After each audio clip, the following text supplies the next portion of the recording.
রাধে রাধে বন্ধুরা, good evening. কেমন আছো সবাই? আশা করছি সবাই খুব ভালো আছো। তো আজকে আমার এই ভিডিওটা কোনো ভ্লগ নয়, আজকের এই ভিডিওটা আমার একটা ফিলিংস আমি তোমাদের সাথে শেয়ার করব। আমি মনে করি যে তোমরা আমার খুব ভালো বন্ধু আর তোমাদের সাথে সব কিছু শেয়ার করা যেতে পারে।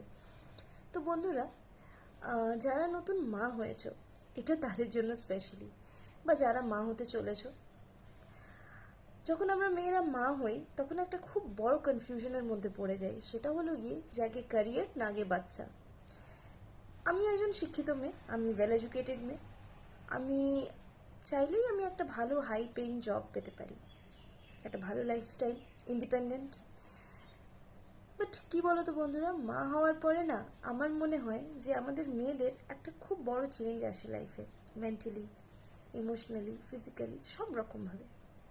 তাই আমার মনে হয় যে যখন আমরা মা হই তখন আমাদের এই ক্যারিয়ার নিয়ে ভাবাটা একটু স্টপ করে দেওয়া উচিত।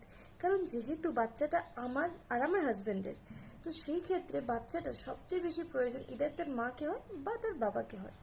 দিনের শুরুতেই যদি বাচ্চা ঘুম থেকে উঠলো আর দেখলো যে বাবা অফিসে চলে গেল, মা অফিসে চলে গেল, আর বাচ্চাটা ইদার কোনো ন্যানির কাছে থাকলো বা কোনো কেয়ারটেকারের কাছে বা কোনো বোর্ডিংয়ে, তো সেই ক্ষেত্রে কি হবে বলো তো, বাচ্চাটার বন্ডিং তাদের মা বাবার সাথে একদম কমে যাবে। ইনফ্যাক্ট মা বাবারও সেই জায়গাটা মিস করে যাবে। বাচ্চার যে গ্রোথগুলো, যে মাইলস্টোনসগুলো, যেভাবে বেড়ে ওঠা, সেগুলো তো মা বাবারা পুরো মিস করে যাবে।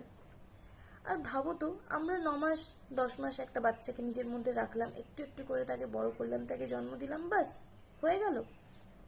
তারপরে সেই বাচ্চাটার সাথে সময়টাই যদি আমি না কাটালাম মা হিসেবে, তো আমি কী করলাম লাইফে একজন মা হয়ে?